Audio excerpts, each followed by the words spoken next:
grumbly gruel, grind bones to make my stew. Alright there, you little demons. Jules here for WhatCulture.com, back again with another episode of the awesomely named and authorly hosted Choose Your Own Adventure, the weekly medieval themed format where I, the Crown Jules of WhatCulture.com, take a list chosen by you. Yes, you, the person who has... Listen, I'm going to toot my own horn here. I got featured on a Warhammer community article recently for a Space Wolf that I painted up, and I'm pretty bloody chuffed about that there, so check that out. And if you like Warhammer, then why not go and follow me over on Live and Let's Dice, where I do all of my Warhammer content with my mates. Enough plugging though, and enough mugging. Let's get back to this, because yes, you get to decide what list I dole out to you each and every week. And this week we have none other to thank than Gabe Arson for their wonderful suggestion of video game mechanics that were too damn bloody complicated. Now, it's always great when a video game comes up with a clever and creative mechanic that we've not really seen anywhere else in the video game sphere. It's really tough to do, though, and frankly, who can blame most developers for just leaning back on the tried and true mechanics that they know will work instead of just, trying to tinker with new things instead? Because sometimes you can get a great idea, but deliver them in a really duff way.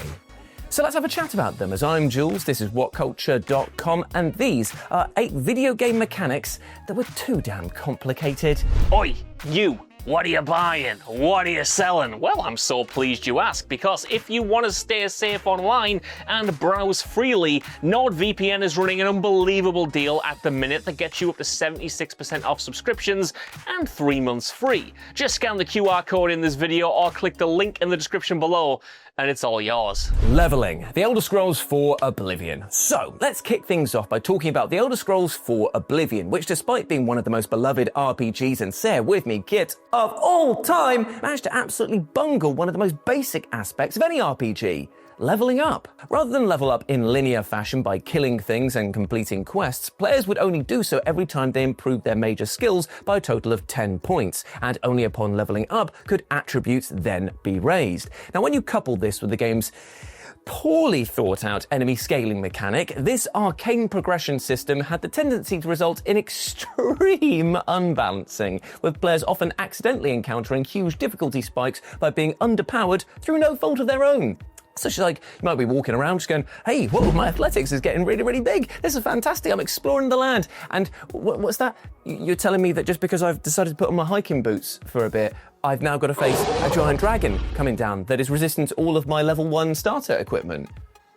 Well, I'll just walk my ass right back to town then. So unsurprisingly, this pissed players off enough that some created their own mods to give the game a more conventional, experience-based leveling system. And in addition, follow-up Skyrim offered up a more streamlined means of leveling, and the recent Oblivion remaster also mercifully revamped it totally. Minigames, Danganronpa 2, Goodbye Despair. Now, for all of its brilliance, there are a great many who absolutely loathe the class trial minigames in Danganronpa 2, Goodbye Despair, and you know what? Rightly so. Now, developer Spike Chunsoft decided to vastly expand these minigames from the original Danganronpa, yet the minigames are so abstract and tenuously connected to the central murder mystery that they feel like a needless complication of its stellar visual novel throughline. These minigames, they interrupt and upend the flow of the main story while offering up gameplay that's, well, let's face it, more confusing than it is ever entertaining. How, for example, does a snowboarding minigame relate to anything in this narrative? And also, how did Spike Chunsoft manage to find a way to make Hangman's Gambit even more complex? What's going on? It's a bit too much of a muchness. The numerous minigames, each with their own distinctive esoteric rules, add an entirely unneeded layer of contrivance on top of what is such a compelling and engrossing story without them. It's just like, hey, whoa, Michelangelo, love what you've done with the Sistine Chapel right there. That is looking boss dog. But what if, what if you just took all of that and put it through an AI pop art filter? I reckon that would be... Long story short, it's okay to just let visual novels be visual novels. Whew, I tell you what, this episode is heating up out here, but if you want to see some more hot gaming action, then why not subscribe to the What Culture Gaming channel, my friend? It helps us all out here, and you can be part of the fun and get notified when we go pretty much live with this every single Tuesday. Yeah.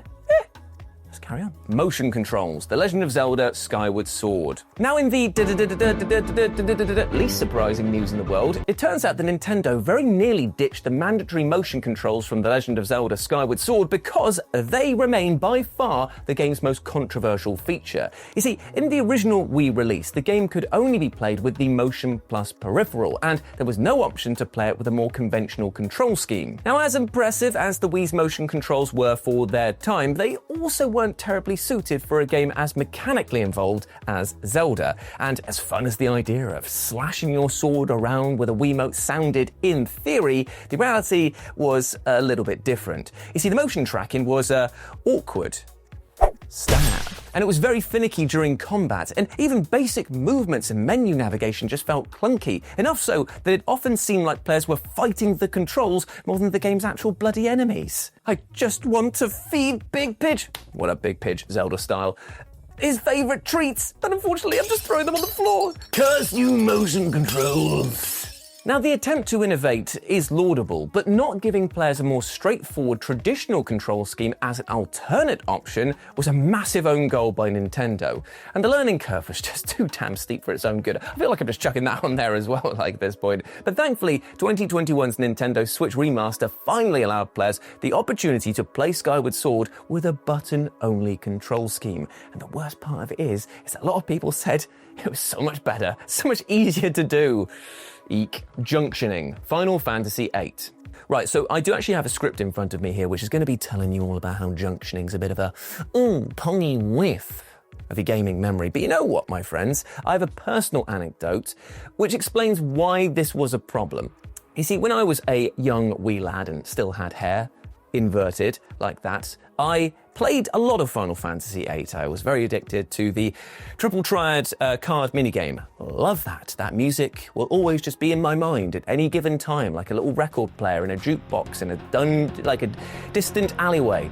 Just constantly playing out in my brain. But the point is that I remember getting screwed over by the junctioning system because I didn't really grasp how impactful it would be. I remember getting to, it was Ultima Seer, and I just changed the disc, and I found myself in an unwinnable situation where you had to take on one boss and then straight away go into another one, and it was the one where Renault is like being captured and being held prisoner and you can't attack her. And I just couldn't do the damage to get that, and I was in a situation where I couldn't level up and couldn't do that. And then my mate was there like, well, have you not been like junctioning? Have you not been like using all these skills that you get from learning these abilities and doing all of this and attaching this to this, which boosts your stats? And I'm like, no. And I was like, the game did explain it to me. I cannot fault that. It just explained it to me in the wrong way. Because as a young kid, I was just hit with walls and walls of text of just being like, this can be attached to this. You can draw spells from this, which then can do this. If you teach your GFs this skill, then they'll be able to do this. And I was just like, all of these individual components are brilliant. The junctioning mechanic is actually amazing. It was just way too complicated for me to understand at the time. And quite frankly, I do not even feel embarrassed telling you about this because I know thousands of other people had the exact same experience. People playing it today still get a bit like, wait, what? What's going on over here? I've run out of magic and therefore all my stats are gone down? Like, yeah, it's a great idea in principle. And if the game had doled it out slowly, trickled it, drip-fed those for the first few hours, then maybe I would have stood a better chance of being onboarded onto it. But unfortunately, it was just like, yeah, you've done this now, and here's all the information that you'll need to know. Oh, what's that? You completely misunderstood this? Well, I'm not going to bring it up again. That's on you, mate. We've only got another 75 hours to go. I probably could have bring it up, but I'm on the clock. I've got to go. Come on, mate. So yeah, I think we can skip this entry. And if you don't like that and you think that junctioning is very easy to understand, please let me know down in the comment section below and forward that response to an email address I've set up specifically for this. It's just called thebin@getin.com. So peace and love. Moving on, first-person aiming, Metal Gear Solid 2 Sons of Liberty. Now, Metal Gear Solid 2 Sons of Liberty is one of the greatest gaming sequels, and I'm not going to do another all-time here because I've already used it there. And it offered a colossal technological leap over its predecessor, as well as introducing killer new features like first-person aiming. It's so much cooler in my head and it just looks so rubbish on the preview screen. As brilliant as the mechanic is in theory though, the execution is woefully awkward for many reasons. First and foremost, this was a 2001 game and it released before consoles had mastered the twin-stick FPS control scheme, so you're unable to move your character while aiming, making stick-up situations limited and clumsy. So imagine, for example, I'm sneaking up on Big Pidge Tanker Edition over there. Dun, dun, dun, dun, dun. Freeze. Wait. Freeze. Now do the dance. That was my favourite bit. I remember when me and my mate Liam were playing the demo of it and we were so excited. We did the stick-up thing and then just watching the guys just hip shake their dog tags up in the air. We're just there like, what? Oh dear. Right, back to the script. And then there's the imprecise, pressure-sensitive gunplay of the original PS2 release, requiring you to half-press the square button to lift up your gun and then fully press it to shoot. So it made it easy for butterfingered players, like me, to press a little too hard and accidentally just cap somebody to the floor. I had no intention of shooting you. So, oh, you know what, mate, I understand being a hired goon is a very tough gig. So you know what, I'm going to let you go back to your goon wife and goon family over there. Oh dear, I have just unloaded quite a few shots into your head. I'm still shooting. I really, oh dear me, what am I like? Now, as neat as the idea of first-person aiming was in Metal Gear Solid 2, it ended up feeling so aggressively counterintuitive that it was often more trouble than it was actually worth, making stealthy stick-ups more messy and inelegant than they really should have been. A few more for good measure. Equipment in general. Tales of Zestiria. Now, Tales of Zestiria is a decent entry into the Tales RPG franchise, albeit with one intensely annoying equipment system. One so maddening that it may well cause you to put down the game and never pick it back up again. You see, in Tales of Zestiria, equipment can be given special skills through 4 skill slots, with certain combinations resulting in extra effects. And on top of this, you can create additional, more powerful gear by fusing 2 items together. Now, turning gear customization into what's effectively a hyper-convoluted and poorly tutorialized puzzle was no bueno. And it was made worse by the fact that it had a tough-to-navigate menu interface, and it showed that few could actually be blamed for just dipping out entirely on it. And the thing is, you needed to understand this. It's a textbook example of a system that's buried in layers of complexity for no reason. It just isn't fun. It's just tedious, confusing, and an irritating detraction from the rest of the game. Now, there are surely many who made it to the end of the game while still having no clear idea of quite how all of this worked together. And their playthrough would have been so much easier if the game just took 5 to 10 minutes and just said, listen, champ, listen. Like, you see this shoe that you've got over here? That for some reason you've put poison in, you put a poison dirty shoe into your inventory. Let's just mix that with something else. Make it something better. Now, put an insole into it, a flame. So you've got a fiery poo shoe. But they don't tell you about that. You're just left to wade through the game on your own. Crafting. Assassin's Creed 3. Now, what would any stealth action game be without its own headache-inducing crafting system and economy mechanics? Hey, whoa. Yeah, you see, Assassin's Creed 3 isn't just content to merely be an entertaining sequel, it also inundates the player with a series of crafting mechanics that are both unnecessary and complex and overly tedious. You see, a big part of the problem is that it's in an interconnected series of systems which require players to think way too hard about resource management and navigate way too many menus. And even once you travel through the weird palaver of actually trying to create something, you then have to faff about with the busy work of actually selling it via a caravan. It's mind-numbingly over-egged for something that is just not fun and only detracts from the meat of the game, the sneaking and stabbing stuff. I mean, none of us loaded up Assassin's Creed 3 thinking to ourselves, whoa, you know what I really want to get a hand in? Nope, not it's all the Templar assassination. Nope, not walking through historically recreated cities. Nope, it's not inhabiting a timeline that's just interesting to be in.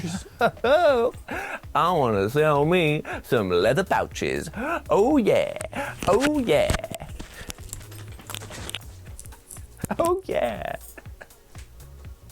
Why is no one buying my leather pouches? That this labyrinthine nonsense made it through the game's QA phase is frankly baffling, though Ubisoft did at least listen to the vocal criticism and simplified these systems for the sequel Black Flag, while also then streamlining them further for the 2019 remaster of Assassin's Creed 3. Food. The World Ends With You. Now, much as The World Ends With You is a brilliant RPG, it's also a game that is absolutely overloaded with an excess of systems upon bloody systems. Case in point, the game even has an entire mechanic devoted to eating, which is the only way for players to permanently increase their stats. And it's not simply a case of just eat X item to boost X stat. Every piece of food takes a specific number of battles to be digested. But there's also a limit to how much food the player can digest in a single day. Because obviously you wouldn't want to go and gorge before then throwing yourself into battle, otherwise you're spewing all over your armor. But this is unless you pick up the hollow leg sticker, which allows you to eat as much as you want. But that's another thing that you've got to worry about. And then the player's digestion is also visualized on a frankly insane 24-piece grid, at which point somebody has got to ask, what the hell is going on? What the hell is all of this about? Spin, spin, spin. And also, who the hell cares? It is such a daft overthink of a simple gaming mechanic as to feel like it's almost self-parodying, and it's further unaided by how terribly vague the game is about actually explaining it. I don't understand. The idea in principle is fine. You can imagine it on a whiteboard somewhere of just being food, digestion mechanic, amount of times that you can, food that you can digest during a day. And then somebody just walks up to it and just goes yeah, wow, you've really made something here. This is fantastic. I can see this. But is it fun? Oh, hell no. Absolutely not. Absolutely not. Why do we want it in our game again? Well, I built it. Yeah, but by that same, theory, if I went out there and designed, a toasty maker that also spat out irradiated plutonium rods, just because I made it, does that mean it needs to be in the game? You're telling me you got a nuclear cheese toaster? Get that in the game. Get that in the game. Yeah, fair one. Yeah, fair. And there we go, my friends. Those were 8 video game mechanics that were just too complicated. Let me know what you thought about it down in the comment section below. And also put your suggestions for next week's episode down in the comment section as well. Also, just on that, we are hopefully moving back to a more regular schedule of one Choose Your Own Adventure every single week. So hopefully we'll get this out to you more and more and more, and we can have lots more fun together. And Sai can sigh as she has to edit through the mountains of terrible footage that I recorded for her this morning, because my brain, no work for the first couple of entries. Doesn't work really for the best part, but still, I apologise, I really do. And if you want to chat to me on the social medias, you can do so by going over here where I'm at RetroJ, but the O is a 0 on Blue Sky, and Instagram. You can follow my lovely and very patient editor, Sai, over on her social media here as well. But before I go, I just want to say one thing. Even though we spoke today about video game mechanics that were just too complicated, here is a simple life lesson that I hope will bring you a bit of inner peace, and that is, please just be kind to yourself, my friend. You deserve the best things in life, like love, happiness, and success. We all do as human beings, and you do not need to be harsh to yourself. There's enough negativity out there in the world as it is, so please just start each and every day by reminding yourself that you are a big ledge. You deserve love, happiness, and success. And also, if you want to check out some more videos here on the What Culture Gaming channel, where you can click pretty much all around me, apart from the X button at the top there with YouTube. Don't do that. That would be just a mistake for everyone. If you do that, I'll die. You don't know I won't. Have you seen me in real life? I might be an AI program. Please don't do it. Don't do it. Don't test that. Come on. Anyway, right, see you in a bit. Bye.